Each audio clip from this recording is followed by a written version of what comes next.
ओम शांति। आज 28/11/2024 प्रातः मुरली ओम शांति बाप दादा मधुबन।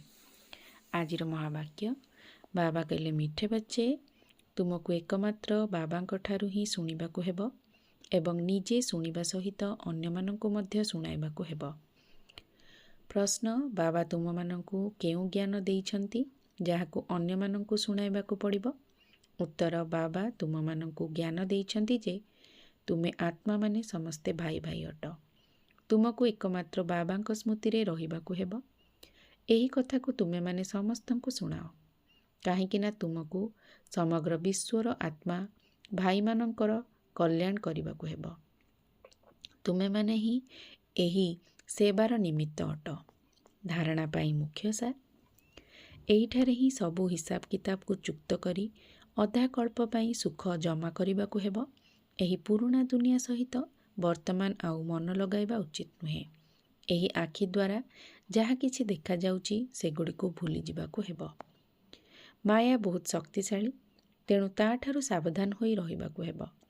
पाठ पढ़ारे द्रुत गति रे आगकु जिबाकु हेबो।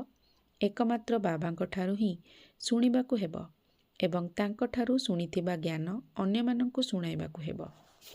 आजिर वरदान, बेहद्र दृष्टि वृत्ति एवं स्थिति द्वारा समस्तंकर प्रिय हेउथिबा डबल लाइट फरिस्ता हुओ। फरिस्ता माने समस्तंकर प्रिय अटंती, काहेकिना फरिस्ता समस्तंकर अटे, जणे दुई जनंकर नुहे। बेहद्र दृष्टि वृत्ति एवं स्थिति वाला फरिस्ता समस्तंक पई परमात्मांकर संदेश बाहक होइथाए। फरिस्ता अर्थात डबल लाइट।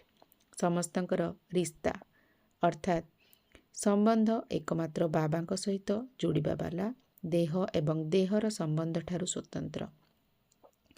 निजको एवं समस्तंको निजर चालीचलन एवं चेहरा द्वारा बाबांक समान करिबा वाला समस्तंकर कल्याणकारी अटे। एही भली फरिस्ता ही समस्तंकर प्रिय अटे।